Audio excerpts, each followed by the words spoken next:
Bismillahirrahmanirrahim. This is the session for questions and answer after Asr Salah. Answers are given by Mufti Said Shahab Damat Barakatuhu. Today is 9th of Ramadan, Thursday, 14th of November 2002.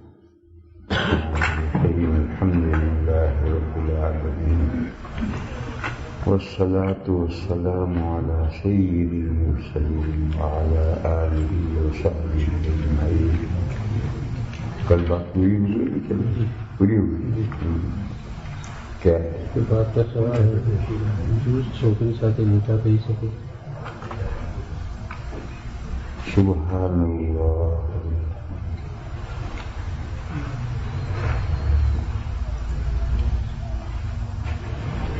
کیا کھانے کا کیا ہے سمجھ لو اسے. کے ساتھ نکاح تھئی سکے. یہود اور نصارہ ان کو قرآن کریم نے اہل کتاب کہا. کتابیں تو اللہ تعالی نے اور انبیاء کو بھی اور قوموں کو بھی دی ہوں گی. کتابیں تو اللہ کی بہت ہے، 100 سے زیادہ کتابیں نازل ہوئی، مگر کسی دنیا کی کسی اور جماعت کو قرآن نے اہل کتاب نام نہیں. الحمدللہ رب العالمین علی کل حال. کسی اور کو اہل کتاب نام نہیں دیے. فرق یہ ہے کہ یہود نصارہ کی کتاب اور ان کے ایمان اور اس کی تفصیلات اگرچہ ساری بگڑ گئی، لیکن اسلام سے صحیح راستے سے قریب ترین یہی ہے. ان کے یہاں نبوت کا واضح تصور ہے. یہود کے یہاں افراط ہے، نہیں، یہود کے یہاں تفریط ہے، عیسائیوں کے افراط ہے. موسیٰ علیہ السلام یہود کے پیغمبر، مگر میں نے خود ایک یہودی سے پوچھا، ایک سینیگوگ میں گیا تھا میں ان کی نماز دیکھنے کے لیے یہودیوں کی. پھر بعد میں ان کے امام سے ملاقات ہوئی، باتیں ہوئی، تو میں نے ان سے پوچھا کہ تم موسیٰ علیہ السلام کے بارے میں کیا عقیدہ رکھتے ہو؟ تو اس نے کہا اونلی ٹیچر. اور عیسائیوں میں نبوت کا واضح تصور ہے، مگر ان کے یہاں افراد ہے. وہ عیسیٰ علیہ السلام کو اللہ کا بندہ بھی مانتے ہیں، اللہ کا رسول بھی مانتے ہیں، اور اللہ کا بیٹا بھی مانتے ہیں، اور اللہ بھی مانتے ہیں. تو وہ تعظیم کرتے کرتے یہاں تک گئے، اور وہ بے قدری کرتے کرتے یہاں تک گئے کہ اونلی ٹیچر. تو بہرحال افراط و تفریط ہے دونوں کے یہاں، مگر نبوت کا واضح تصور دونوں میں. اللہ کی کتابیں اس کا واضح تصور ہے. کتابیں اللہ سے یہاں وحی کے ذریعے سے اترتی ہیں، یہ باتیں واضح طور پر دونوں کے یہاں ہے. توحید ان دونوں کے یہاں ہے، اگرچہ ہر چیز ان کی بگڑی ہوئی، لیکن توحید ان کے یہاں ہے. یہود کے یہاں تو ہے ہی. یہ عیسائی جو 3 خدا مانتے ہیں ان کے یہاں بھی توحید. وہ کہتے ہیں کہ وہ 3 ایک ہیں، وہ 3 نہیں. بہرحال وہ 3 کو ایک کرتے ہیں. کیوں ایک کرتے ہیں؟ توحید کے وہ قائل اپنے آپ کو اپنے آپ کو وہ مواحد مانتے ہیں کہ ہم ایک اللہ کو مانتے ہیں. اور تم 3 مانتے ہو کہ وہ 3 تو ایک میں سے 3 نکلے، پھر وہ 3 میں سے ایک ہو گئے. یہ چکر ہے ان کا. آخرت کو مانتے ہیں، جنت و جہنم کو مانتے ہیں. اب فرق کتنا رہ گیا ہے؟ فرق ہے ان کی تمام تصورات میں جو بگاڑ آیا ہے وہ بگاڑ درست ہو جائے، اور یہود جو عیسیٰ علیہ السلام کو نہیں مانتے ہیں اور حضور کو نہیں مانتے ہیں، وہ مانتے مانتے یہاں تک اتر جائے، بھئی اتنی کمی رہ گئی۔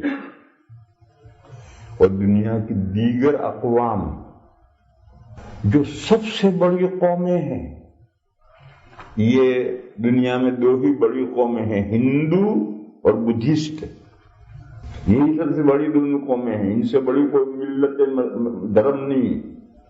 ان یہود نصارہ مسلمانوں کے بعد میں جو سب سے بڑے دھرم ہیں انسانوں میں، وہ ہندوازم اور بدھسٹ ہے۔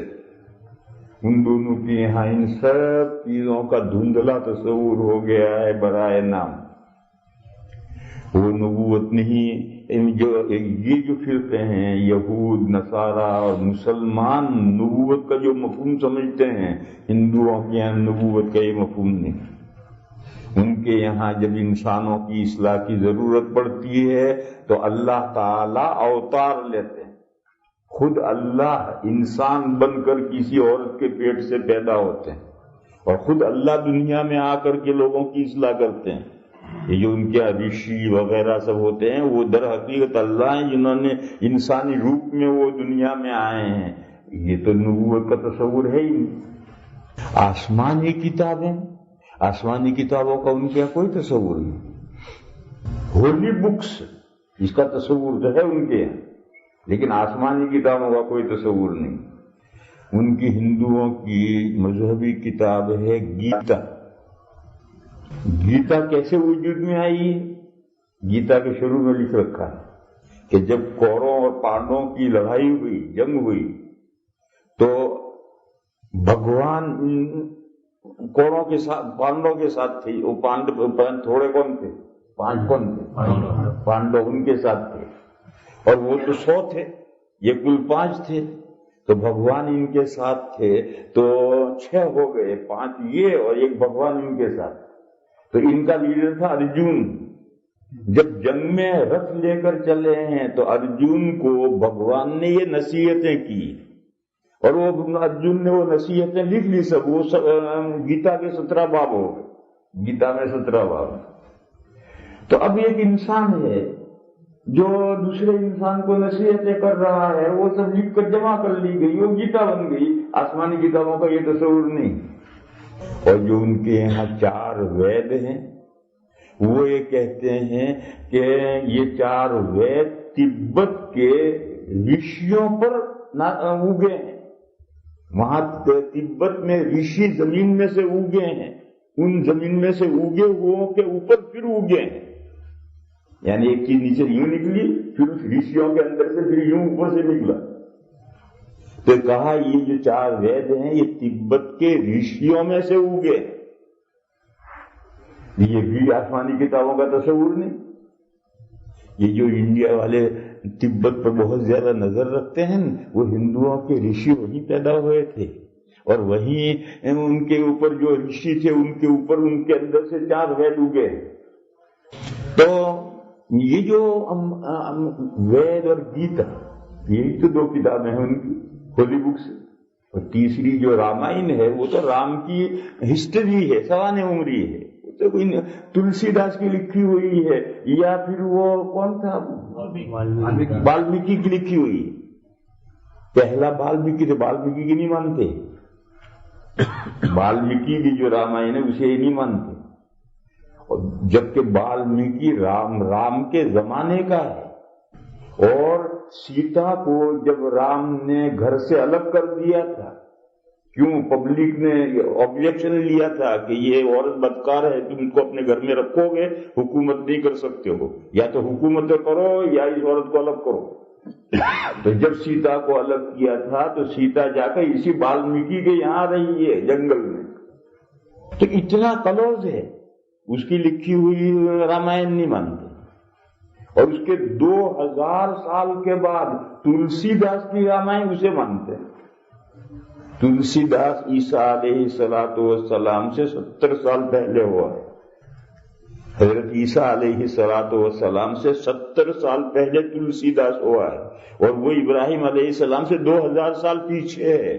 اس کی لکھی ہوئی سوانح جو ہندو مانتے ہیں، اور اس کی رامائن، اس کی والمیکی کی نہیں مانتے، کیوں؟ والمیکی نے رام کو ایک انسان کے طور پر پیش کیا اور تلسی داس نے رام کو ایک خدا کے طور پر پیش کیا، اور اب رام کو خدا مانتے ہیں، اس لیے یہ رامائن وہ مانتے ہیں۔ خیر، تم رام کو انسان مانو یا خدا مانو، بہرحال جو رامائن ہے وہ تو ان کی سوانح ہے، وہ کوئی آسمان سے نازل ہوئی کتاب نہیں۔ ان کے یہاں جو آسمانی کتابیں ہیں ان کی وہ تو آسمانی لفظ مانتے ہی نہیں۔ میں بولتا ہوں وہ گیتا اور رام 4 وید ہیں، یہی کتابیں ہیں، ان کو ان کے بارے میں آسمانی کتاب ہونے کا تصور نہیں۔ آخرت کا کوئی تصور ان کے واضح نہیں ہے، جنت اور جہنم اس کا واضح تصور نہیں ہے، ان کا تصور ہے آواگون کا، کہ آدمی مرتا ہے، اچھے عمل کیے ہیں، کرم کیے ہیں تو ایک فوراً دوسرا جیون لے لیتا ہے، اور برے اعمال کیے ہیں تو فوراً کوئی برا جیون لے لیتا ہے۔ یہ جو اچھا اور برا جیون لے لیا یہی جنت اور جہنم، تو یہ تو جنت اور جہنم کا تصور نہیں۔ اچھا، پھر یہ بھی کہتے ہیں کہ نرک اور سورگ وہ بھی مانتے ہیں، اور وہ کسی نہ کسی مرحلے میں جنت اور جہنم میں پہنچتا ہے۔ عجیب و غریب چکر ہے ان کا۔ غرض کوئی عقیدہ ان کے یہاں اسلامی عقائد سے، صحیح عقائد سے اقرب نہیں۔ ان کو کھینچ کر لانا، کھینچ کر نہیں آئیں گے، وہ تو کود کر ہی آ سکتے ہیں۔ یعنی ایک ہندو مرد یا عورت آہستہ آہستہ اسلام میں آ جائے، یہ نہیں ہوگا، اس کو جست لگانی پڑے، وہ جمپ لگائے گا، اپنا مذہب چھوڑے گا اور کود کر اسلام میں آئے گا، اس لیے کہ اسلامی عقائد ڈفرنٹ ہیں ان کے عقائد سے۔ اور یہود و نصارہ ان کو اسلامی عقائد میں بگاڑ ہے، ان کے یہاں تصورات ایک ہی ہیں، لہذا وہ آہستہ آہستہ سمٹتا الگ ہو جائے گا، اس کو جست نہیں لگانی پڑے گی، جمپ نہیں لگانی پڑے گی۔ اس لیے اسلام نے نکاح کی جو 2 شکلیں ہیں ان میں سے ایک شکل اہل کتاب کے ساتھ جائز رکھی ہے، ایک نہیں جائز رکھی ہے۔ مسلمان لڑکی عیسائی یا یہودی کے نکاح میں نہیں جا سکتی، کیوں؟ آج کل کی جو صورت ہے وہ تو سب بگڑی ہوئی صورت ہے، جو یورپ کی ایکوالٹی کی صورت ہے، ورنہ جو نیچرلی فطری صورت ہے وہ یہ ہے کہ ہمیشہ وائف ہسبینڈ کے انفلوئنس میں ہوتی ہے، ہسبینڈ کا انفلوئنس پڑتا ہے وائف پر، لہذا لڑکی مسلمان ہوگی، ہسبینڈ عیسائی یا یہودی ہوگی تو یہ لڑکی کھینچتی آہستہ آہستہ ان کے قبض ہو جائے گی، ان کے مذہب میں چلی گئی۔ اس لیے اسلام نے اس صورت کو جائز نہیں رکھا۔ ہاں، لڑکی یہودی یا عیسائی ہو اور مسلمان اس سے نکاح کرے تو اس کی اجازت دی، کیونکہ مسلمان ہسبینڈ ہے اور وہ وائف ہے، لہذا اس کے انفلوئنس اس پر پڑے گا اور وہ آہستہ آہستہ ادھر آئے گی اور آہستہ آہستہ وہ اسلام کی طرف مائل ہو جائے گی۔ یہ شکل 2 شکلوں میں سے ایک شکل تو یہاں بھی ناجائز ہے، فقط ایک شکل جائز ہے، وہی اہل کتاب کے ساتھ جائز ہے، دنیا کے دیگر دھرموں کے ساتھ یہ جائز نہیں۔ ہندو لڑکی سے نکاح کرنا، بدھسٹ لڑکی سے نکاح کرنا جائز نہیں، اور اہل کتاب لڑکی سے نکاح کرنا یہ جائز ہے۔ یہود لڑکی سے نکاح کرنا، عیسائی لڑکی سے نکاح کرنا یہ جائز ہے۔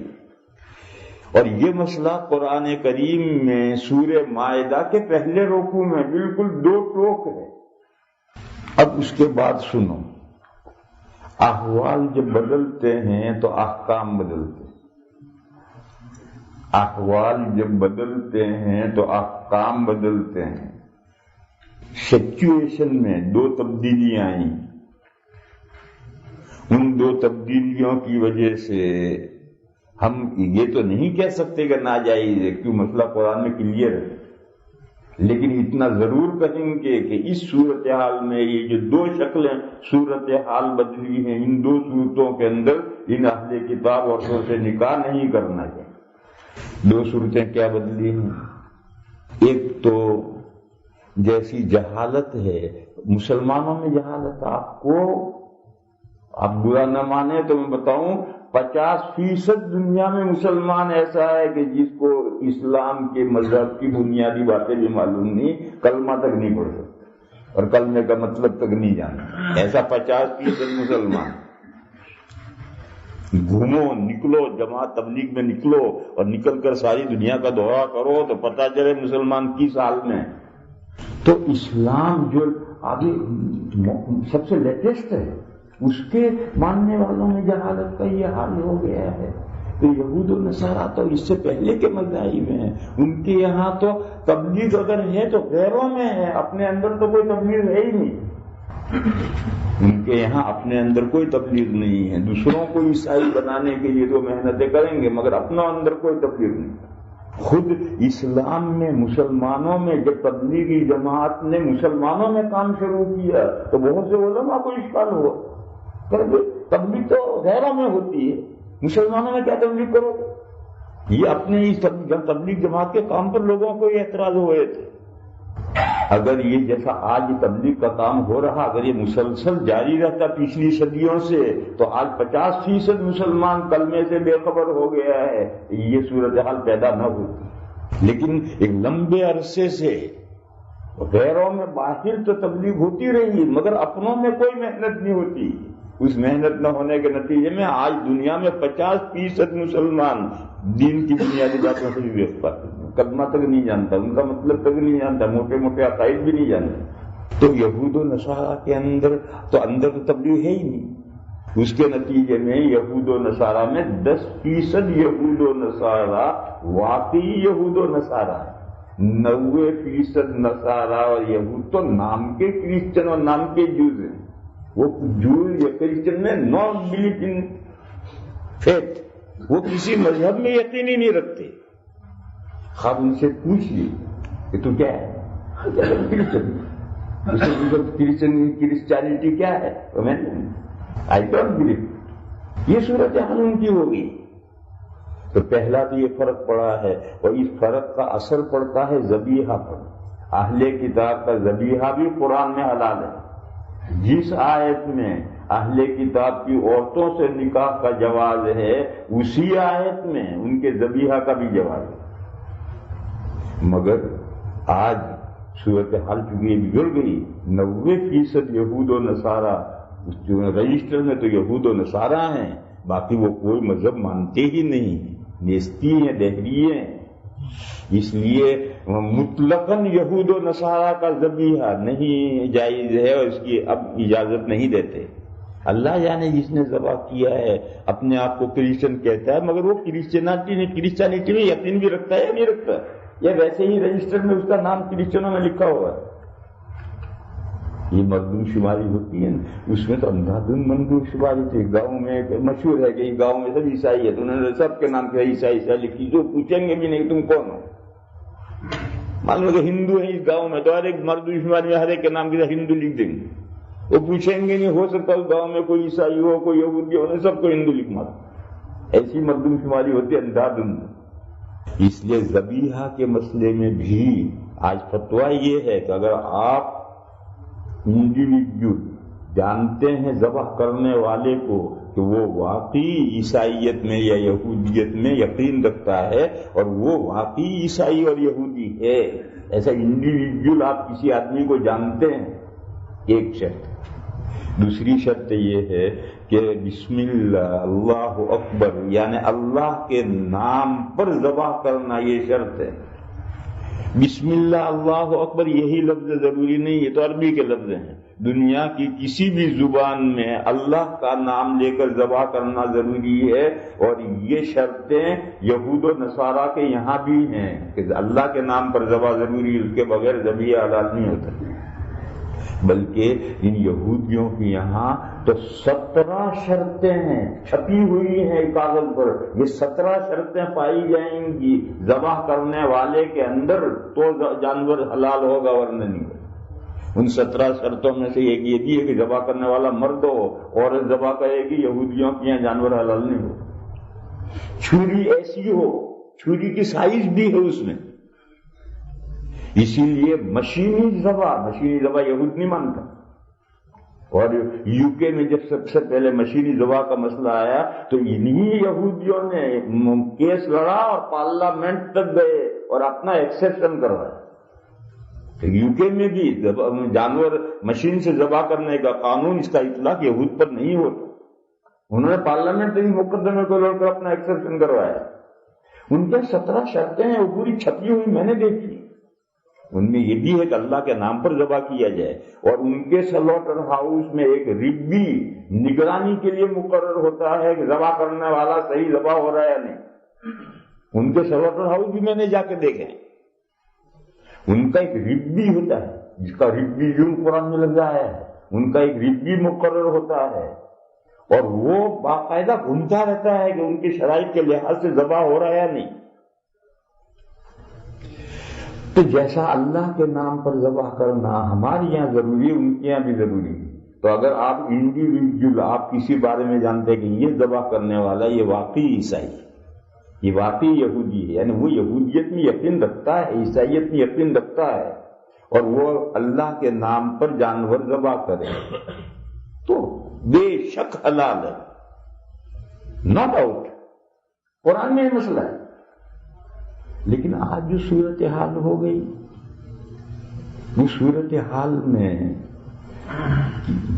کہاں ذبح ہوا اور ذبح کرنے والا عیسائی کہلاتا ہے، مگر وہ ذبح کرتا ہے تو وہ واقعی وہ مذہب مانتا بھی ہے یا دہریہ اور نیستی ہے، اور ذبح کرتا ہے تو اللہ کا نام لے کر ذبح کرتا ہے، یا ویسے ہی ذبح کاٹتا رہتا ہے، یا مشین چلتی رہتی ہے اور چھریوں سے ذبح ہوتا رہتا ہے، خود بخود آٹومیٹکلی ذبح ہوتا رہتا ہے. اور چونکہ عیسائی کے سلوٹر ہاؤس میں سے جانور آیا ہے تو یہ کہا کہ عیسائیوں کا ذبیحہ ہے.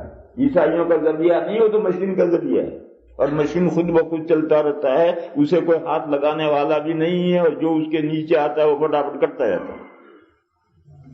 ایسے جو ذبیحے ہیں یہ حرام ہے، یہ جائز نہیں.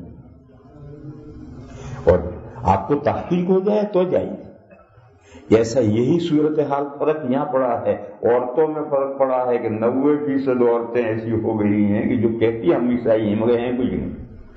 دوسرا فرق کیا پڑا ہے، وہ جو پہلے ہسبینڈ کا وائف پر انفلوئنس ہوتا تھا اب نہیں رہا، وہ انفلوئنس نہیں رہا. اور اگر یہ جو سوال کرنے والا ہے تو لا کی میرج پوچھ رہا ہے، اگر بائی لا، وہ لا قانون نہیں، LOVE، اگر محبت کی شادی ہے تو پھر تو بیوی کا انفلوئنس شوہر پر پڑے، پھر تو شوہر کیوں نہیں کر سکتا. جب یہ صورتحال بدل گئی تو اب اس صورتحال میں یہ وہ عورتوں سے جو اپنے آپ کو عیسائی کہتی ہیں، جو اپنے آپ کو یہودی کہتی ہیں، ان سے نکاح نہیں کرنا. میں نہیں کہتا کہ حرام ہے، جائز نہیں کہتا، نہیں کرنا چاہیے. کیوں؟ یہ دو فرق آئے. ایک تو فرق یہ آیا ہے کہ اللہ جانے وہ یہودی عیسائی واقعیت ہے یا نہیں. اسلام یہودیت اور عیسائیت کی جو عقائد ہے وہ اور اسلام کے عقائد ایک ہیں، بس فرق بگاڑ کا ہے. بگاڑ تو اسلامی فرقوں میں بھی آیا ہے. اب وہ صرف نام کے میں یہودی عیسائی ہوں، وہ اسلامی عقائد جانتی ہی نہیں ہے. یہ صورتحال آج نئی پیدا ہوئی ہے. دوسرا اب شادیاں جیسی ہوتی تھی وہ اب صورتحال نہیں رہی. اب تو محبت کے نتیجے میں ہوتی ہیں، اور محبت کے نتیجے میں اور پھر وہ ملک جس ملک میں ایکوالٹی کا ایک مفہوم ہے، اس ملک میں جہاں ایکوالٹی کا ایک مفہوم ہے وہاں لا اور محبت کی شادیاں ہوتی ہیں، وہاں کوئی انفلوئنس ہسبینڈ کا وائف پر نہیں ہو سکتا. بس یہ امید آپ رکھیں ہی نہ کہ وہ بیوی آہستہ آہستہ اسلام کی طرف آئے. ہو سکتا ہے وہ آہستہ آہستہ آپ جائیں اس کی طرف. اور اگر پلاٹینم کا استعمال کر سکتا ہے کیا چیز ہوتی ہے پلاٹینم؟ یہ دھات ہوتی ہے جیسے سونا ہوتا ہے، اسی طرح سونا سے مہنگی تو رہنے دو. اسے استعمال کہاں کرتے ہیں؟ دانت باندھتے ہیں، کیا کرتے ہیں؟ گڑی میں بھی انگوٹھی بناتے ہیں. ہم نے آج تک سنا نہیں کہ پلاٹینم کی انگوٹھی بنتی. لا کے مجھے دکھائیے پھر مسئلہ بتاؤں. ایسے خام کا ہوائی مسئلے میں توڑا پلاٹینم کی انگوٹھی نہیں بنتی. گھڑی میں بھی جیسے ریڈیم تھوڑا سا استعمال ہوتا ہے تو تھوڑا سا استعمال ہوتا ہے. تو خریدا دکھاؤ مجھے, گھر میں چھپا کے کیوں رکھی؟ دکھانی نہیں, بس کہہ میں نے خریدی ہے, تو خرید لا کے دکھاؤ, کل لائیے مسئلہ بتائیں. چلو پہلے جو تم لاؤ گے اسے ٹیسٹ کرنے بھی بھیجیں گے. مان لو تم کہہ دو کہ پلاٹین نہیں تو اللہ نہیں ہے, تو ہم تھوڑی مان لیں گے اسے اللہ نہیں. جو ہم پلاٹینم کے بارے میں جو کچھ ہم جانتے ہیں وہ اتنی مہنگی دھات ہے اور اتنی قلیل پائی جاتی, اتنی تھوڑی دنیا میں پائی جاتی ہے. انگوٹھیاں بننے کے لیے نہیں ہوتی, وہ تو ذرا سا حصہ جیسے گولڈ کا پانی چڑھاتے ہیں ایسا ہوتا ہے. چلیے میں مسئلہ سمجھو.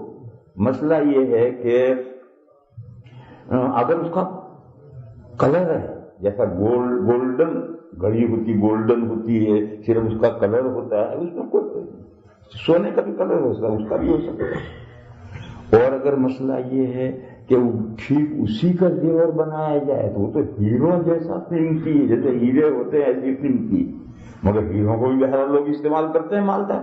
تو پھر ایسے اس کو بھی اگر مالدار کوئی ایسا استعمال کرے تو اس میں ناجائز نہیں ہے. ناجائز سونا یہ چاندی, سونا اور چاندی یہ ناجائز نہیں.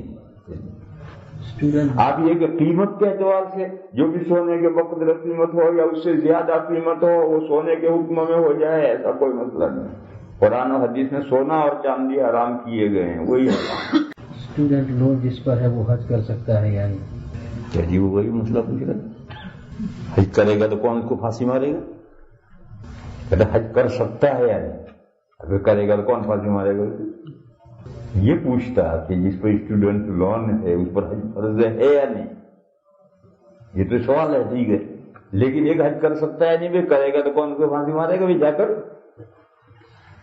مسئلہ یہ نہیں ہے. پوچھنا یہ چاہیے جس پر اسٹوڈنٹ لون ہے تو اس کو پہلے اپنا یہ لون ادا کرنا چاہیے یا پہلے حج کرنا چاہیے, یہ مسئلہ پوچھنا چاہیے. اس مسئلے کا جواب یہ ہے کہ مجھے نہیں معلوم. میں اسٹوڈنٹ لون کے قوانین اور ضوابط نہیں جانتا ہوں. جانتا ہوں اسٹوڈنٹ لون کیا ہوتا ہے, مگر اس کی پوری تفصیلات میں نہیں جانتا ہوں. جب تک میں اس کی تفصیلات نہ جان لوں وہاں تک آپ کو یہ مسئلہ نہیں بتا سکتا کہ پہلے لون ادا کرنا چاہیے بعد میں حج کرنا چاہیے یا پہلے حج کرنا چاہیے لون بعد میں. اس کو سمجھنے کے لیے پہلے اسٹوڈنٹ لون کی تفصیلات معلوم ہونی چاہیے. مجھے وہ تفصیلات نہیں معلوم. حالت روزہ میں انجیکشن یا پینسلین لے سکتے ہیں یا نہیں؟ یہاں بھی وہی مسئلہ ہے. ایک تو سکنے کا مسئلہ ہے. سکنے کا مسئلہ مت پوچھو, یہ پوچھو کہ عمل کیا کرنا چاہیے.